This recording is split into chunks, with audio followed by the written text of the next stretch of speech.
It feels weird to say that it's 2025, but somehow it is. So first things first, Happy New Year.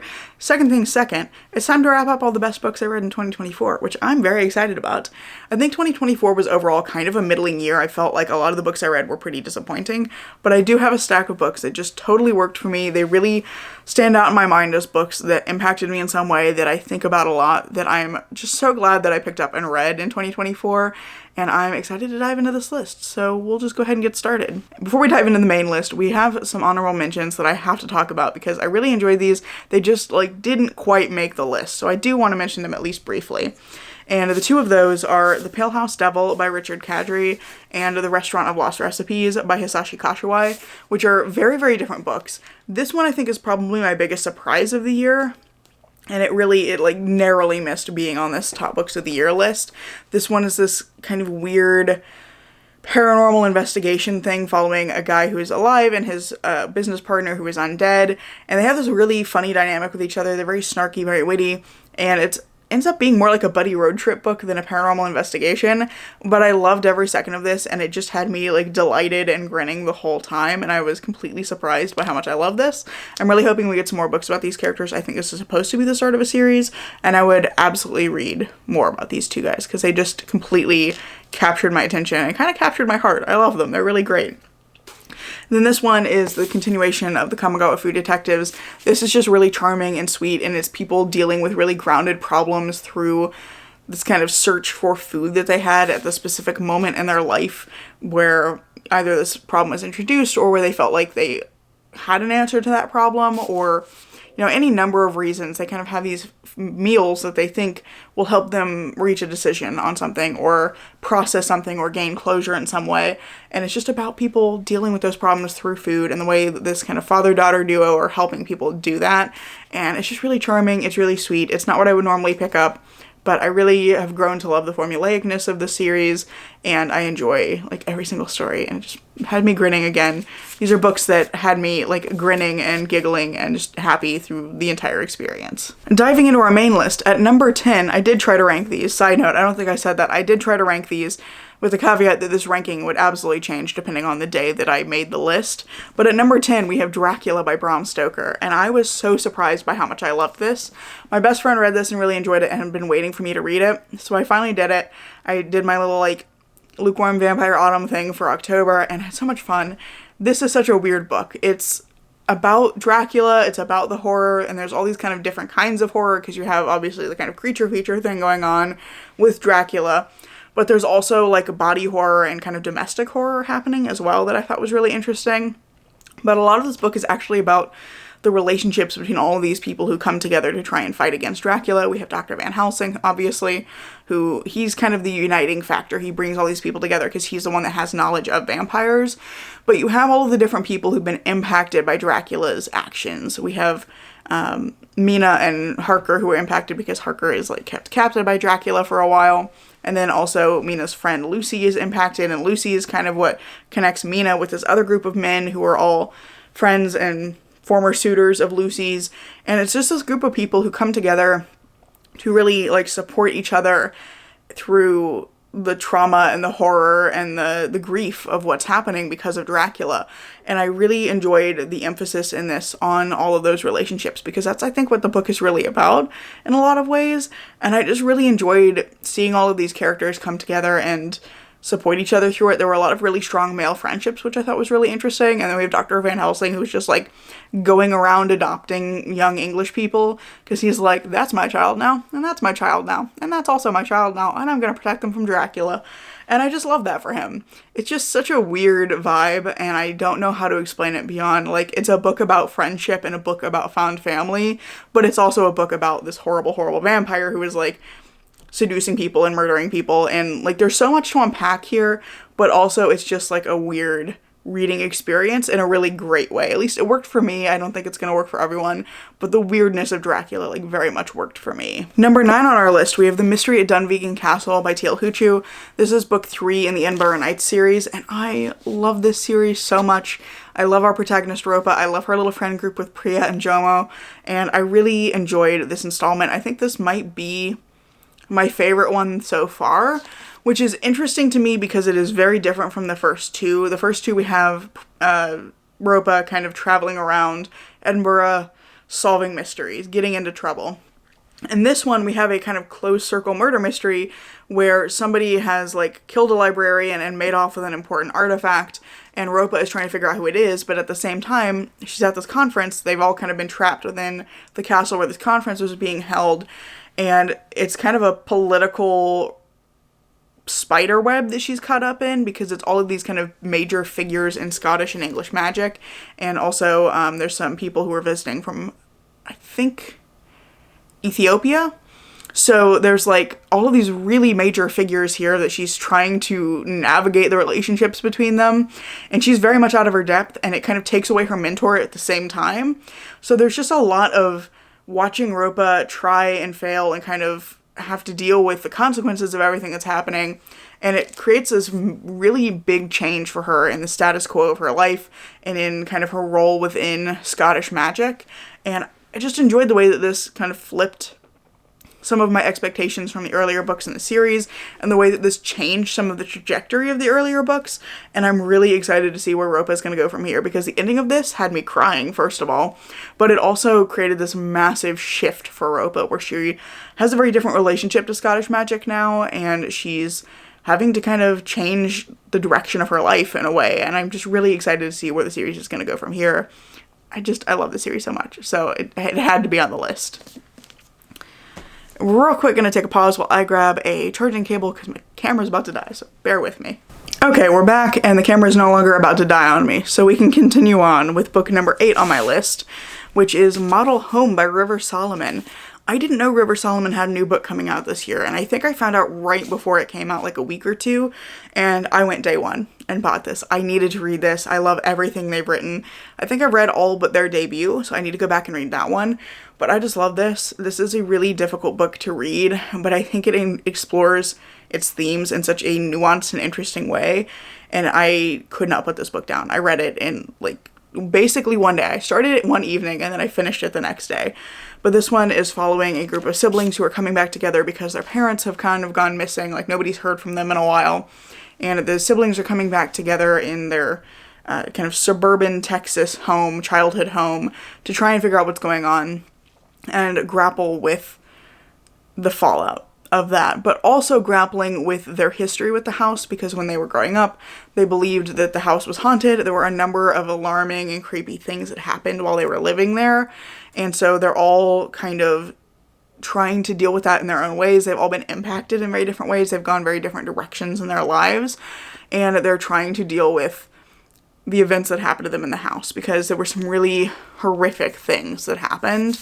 And this is very much a book about racism in suburban America. It's also dealing with kind of gender and sexuality and the ways that family can hurt us but also heal us. And I just really enjoyed the way that River Solomon wrote this, because it is, again, very dark, it's very heavy, it's hard to read in a lot of moments, but the writing is just so good. River Solomon is just an excellent writer, so every sentence, every word feels very intentional, and I, again, could not put this book down. I had to know what happened. I had to know what was going on with the house. I needed to see what was going to happen with our main characters, and I loved this. I will always and forever read everything that River Solomon writes, because they're just an incredible writer, and I was so excited to read this. It did not disappoint. I think it's not my favorite book from River Solomon. That's the only reason it's not higher up on this list. My favorite is still Sorrowland. Sorrowland is one of my all-time favorite books, but this is just really, really strong and really, really interesting as a haunted house story. I was also clearly on a haunted house kick this year, because number 7 on our list is We Used to Live Here by Marcus Cleaver, and this one was another kind of book I picked up on a whim, kind of alongside The Pale House Devil. But this one, rather than hearing one person talking about it and picking it up, I heard so many people talking about this book. I saw so many positive reviews saying that this is like the one haunted house book that people found actually scary, that it was really creepy and people were getting really freaked out and having trouble like getting through it at times, but that it was really fun and like just so many good reviews. There were so many things I was hearing that were really enticing about this book, so I decided to pick it up kind of on a whim, and I read this one very quickly. This is kind of like model home. I think I may have bought these on the same trip even, or very close together. But with both of these, I read them very shortly after buying them and very, very quickly. And I was obsessed with this. I don't know what I read, but it was such a wild experience. In this one, we're following Eve and Charlie, who are this young couple who are like flipping a house. And Eve is home alone one evening in this house that they're working on flipping when a young family shows up at the door. Not even really young, like the kind of middle-aged parents and young children show up at the door, and the father is like, I used to live here. Can I show my family around my child at home? And Eve, being a people pleaser, isn't really sure how to say no to them, and she's kind of adrift without Charlie there to kind of help her, because Charlie is much better at dealing with people than Eve is, so she's kind of missing Charlie in the moment, but she lets them in, and things go completely off the rails from there. This is a very weird book, and it gets very weird very fast. I think the best way I can describe this is House of Leaves meets Magnus Archives meets... There was a third thing that I wrote down. Let me pull up my Goodreads review, because I feel like I had a series of things that explain this well. So hang on. Okay, yeah. Sorry about that. Goodreads was being really slow there, but I was 2/3 of the way there with that description. I wrote House of Leaves meets the Magnus Archives meets Another by Yukito Ayatsuji, which is a manga I had also read like right before reading this. And it's very, very weird. You have this kind of sense of unreality throughout, but it feels a lot like an episode of the Magnus Archives where you're almost like, I could imagine Jonathan Sims reading this to me as something that somebody was experiencing that's like one of those cases that was glitching and he's having to read it because it won't record properly, and like it felt like that, it had that vibe to it. But also I think it has a little bit of House of Leaves. I haven't actually read House of Leaves, but based on what I've heard, it does have that kind of like shifting geometry and things being super weird in the house and strange things happening, the unexplainable happening, and there's just a lot of like oddness about the house itself. And then Another was because of kind of the way the main character's approaching this, the kind of mind-bending thing about like, is this real? Is this not real? Is what people are telling me the reality of it? Am I like being told the whole truth? I just really enjoyed this book, and I feel like those three things kind of sum it up really well. But the thing that I think really sells this book as well is that Eve is a very anxious character, and so Eve's anxiety throughout this has her constantly questioning like, is the thing that's happening to me actually happening? Or is my anxiety, is my fear kind of running away with me? Am I imagining things that are creepy that aren't actually happening? Or am I imagining kind of malicious intent where there isn't any? And I just loved that. I think it really helped sell a lot of the horror in here. And the only thing that didn't work for me, this is a 4.5 instead of a 5, is because I feel like, and this might be a me thing, I think there's some sort of message there about like masculinity and entitlement or something along those lines, but I didn't catch it. Like, I think there's some sort of message here, but I think it went completely over my head. I still had a great time with this. I think it's an incredible book. I think it's really well written. I would love to read more from Marcus Klewer if he writes more, and I just had so much fun with this. This was such a fun haunted house story, and it really is like one of the most unsettling ones I've read. It just really creepy, and I really found the ending shocking, and it's ambiguous in a way that I think works because the author has committed to it. I think a lot of times ambiguous endings don't work very well because it's more of a, I didn't know how to end this, so I just didn't. But this one leaves off in a point where you kind of don't know what is next for these characters or whether things are going to work out for them in a specific way. But it's clear that the author has like, no, this is where they're at. This is the situation. This is what they have to deal with. And that's the end of the story. Like, that's the end of the story of We Used to Live Here. But there's like a further story that continues on after the end of it. So I felt like that was really well done, and I was impressed with it. And yeah, just like this one little thing where I feel like it was maybe a little bit more of a me problem, where something went over my head. That was the only issue I had with this book. I had just a great time reading it. The other big theme I had this year was mixed media mysteries. I read quite a few of them. I loved basically all of the ones I read. And so here at number 6 on our list, we have Murder in the Family by Kara Hunter. I think this one came out last year, I want to say. I've had this since it came out, and I kept meaning to get to it. I finally did. I'm so glad I did. This has the structure of like a true crime TV show, so the mixed media aspect is that you're reading like a transcript of the show afterwards, but you're also looking at like fan forums talking about the show, and we're following the showrunner, who is the son of a guy, or rather the stepson of a guy who was killed like 20 years ago. and he's using this TV show that he's producing as a way to re-examine the evidence and try to figure out what actually happened to his stepfather, because it's this like really big moment in his life where his family kind of fell apart and he's always wanted to know what happened. He's also the person who found the body, so it's like he wants to know what happened, like how did his stepfather die. And it's following this group of experts that are pulled together, and we start to see this like unraveling of the relationships in this group. The dynamic changes constantly, and we learn a little bit more about each of those people. And I really enjoyed the way that this unraveled. I felt like it was really interesting. I also thought it was interesting because it's so structured. You have like the cast like instructions, and then you'll have the transcript for an episode, and then you have the fan forums talking about the episode afterwards, and then you have like the cast instructions for the next episode, and the next transcript, and then the next set of fan forums. So it has this like really structured feel to it that I think a lot of mixed media mysteries don't have. But I personally really love those like true crime stories that are looking at like how was the mystery solved, what was the methodology that was used in the investigation, and especially for a cold case, like what did we miss, where are these gaps, what went wrong in the investigation that led to the failure of the police or the detectives or whatever to solve the mystery. And I just was really intrigued by that. I really like those kinds of shows, so I felt like this was really interesting as a book, and it was very different from the other mixed media mysteries I read this year. Most of the other ones I read were all Janice Hallett's, so there is that. So it was a very different author approach to it. But I really enjoyed this. I really liked the reveals. I felt like it was paced out like perfectly, and I really enjoyed the twist at the end. It was wonderful. Had a great time with this one, and I would absolutely read more from Kara Hunter as a result of this book. Next up at number 5, we have Dreadful Company by Vivian Shaw. This is the second book in the Greta Van Helsing series, which I love the first book. I continue to love this book. This one's a little bit different from the others that I've read in that, like, this one I think has some flaws, but it's so fun that I just kind of didn't care about the flaws. I think mainly it's a little bit overlong. Mostly in the middle section, there's this bit that kind of drags, where we have Greta who is, like, kind of trapped in a specific place, and it's just like her being trapped for a long time. And so I felt like there were some sections where it could have been slimmed down a little bit. But I kind of didn't care because I love Greta. I love all of her friends. I liked the ways that, like, this other group of people, Greta's in one situation, this other group of people doesn't have all the information, so they're in, like, a very different situation, and everybody's trying to figure out, like, how do we help each other. But this is about Greta as she is going to a medical conference on behalf of a coworker of hers who has fallen ill, like, right before it. He's having, like, emergency appendicitis surgery, and so he's having an appendectomy, I should say.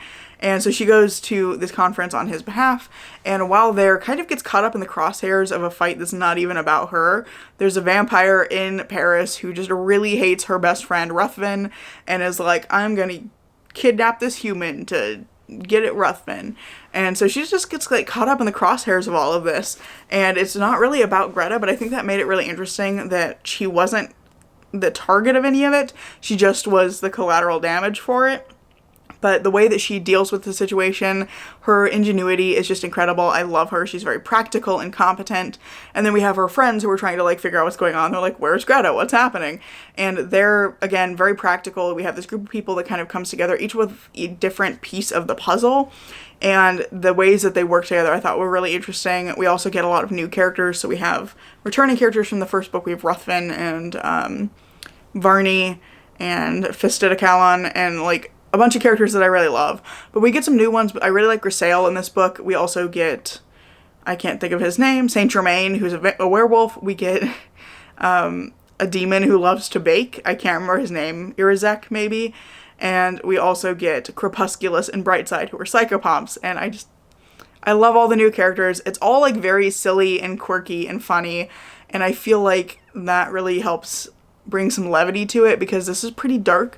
There's a lot of horror in here, and I think that Vivian Shaw just really excels at writing a blend between kind of comedy and horror in a way that just totally works for me. I really like that combination when it's done well, and I think Vivian Shaw is one of the best writers that I've read at making those things work together in a convincing way. And I love everything about this. The characters are quirky and fun, and I just had a really wonderful time reading this and being back in this world with these characters. At number 4, we have another big surprise for me. This is Zfam by Kamala Mackerel, which I read this one for a class that I took in the spring, and I just absolutely loved it. This is a poetry collection about Kamala Mackerel's life, and especially exploring their family and their family history and their experience of coming out as trans non-binary to their family.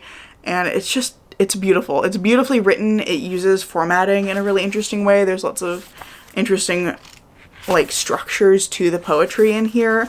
And I, like, having to read it for a class, I wasn't sure what to expect, especially because I'm not typically a poetry person.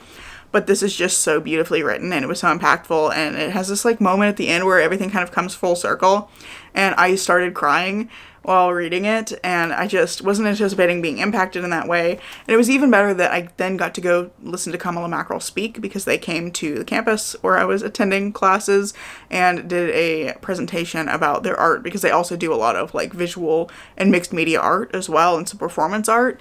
So I think this was originally a stage performance that then was turned into a poetry collection. And it was really interesting to hear them talk about the ways that they approach art and the role that they see art playing in the world, and in like kind of examining the frameworks that we use to understand things. So I just really enjoyed this. It was a really interesting experience.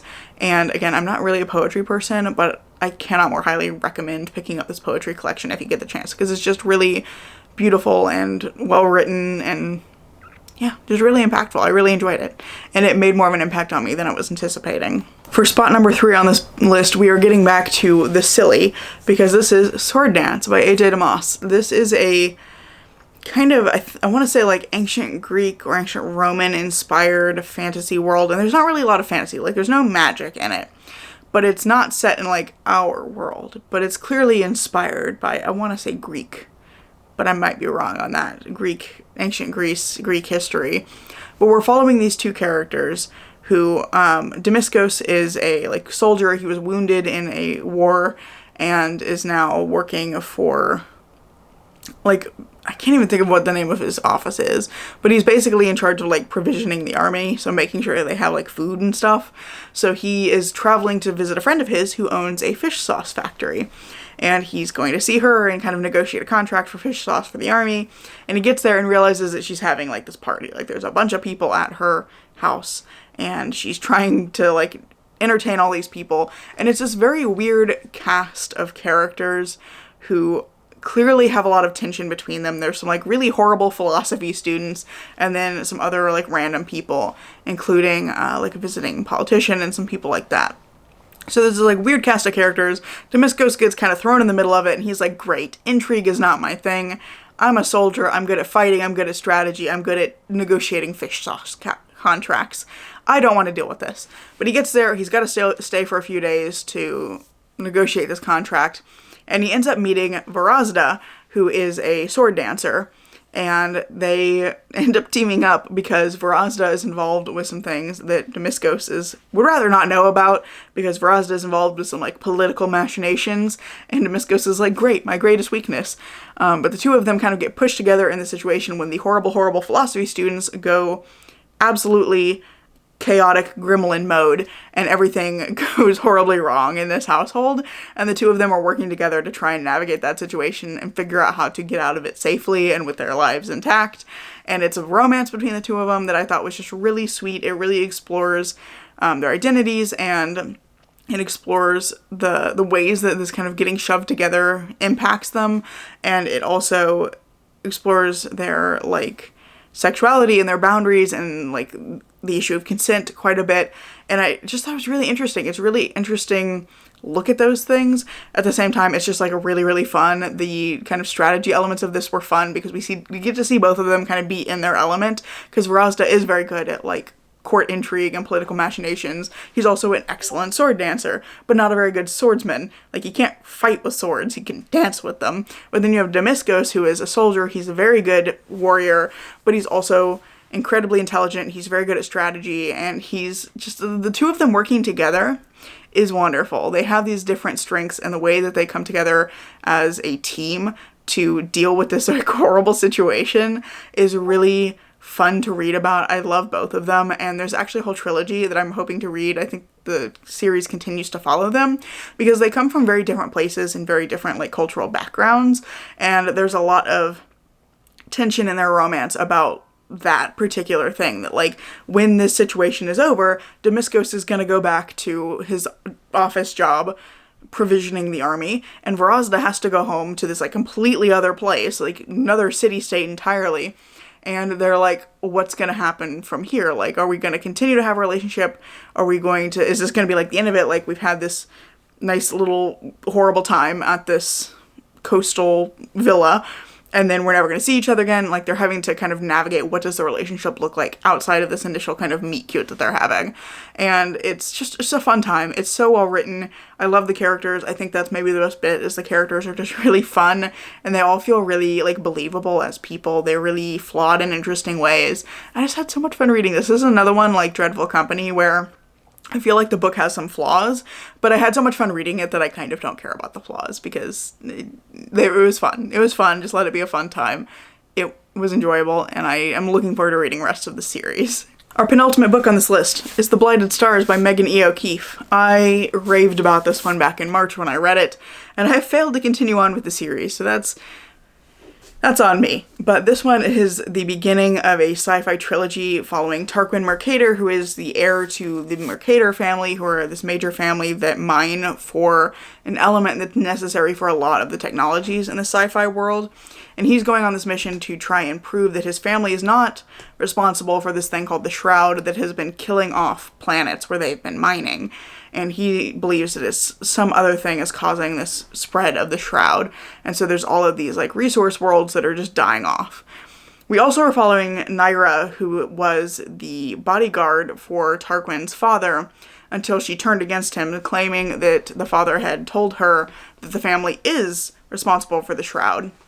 And she went on to join a terrorist group or rebel group, depending on who you ask, that is trying to protect the planets that are being impacted by the Shroud. They're trying to protect these cradle planets to keep them from all being killed off by the Shroud. And so that's where this kind of like, depending on who you ask, they're either rebels who are protecting the planets, or they're terrorists who are like blowing up ships that are traveling to the planets. So she's involved with that group, but at the start of this one, they are both on a mission to the same planet, Sixth Cradle, where Tarquin is hoping to prove that his family is not involved with the Shroud, and Naira is trying to stop them from getting there. But things go horribly wrong, like just before they reach Sixth Cradle, and the ship is crashing. There are these misprints, so this is a world where like you can die and your mind is backed up to a database, and then you can be reprinted, and that system works pretty well, except that sometimes, depending on how violent your death is, you can crack, so your psyche becomes completely destroyed. Even whatever is stored in the database becomes impacted by the emotional weight of whatever you've experienced, and so you crack and you can't be printed anymore. Well, we have misprints, which are like horrible zombie things that are running around, and there's just all kinds of creepy things happening. The people on the ship end up stranded on Sixth Cradle, and Tarquin and Naira are kind of unwittingly working together to try and survive on this planet, figure out what happened and how they ended up in this situation, and then try to get home.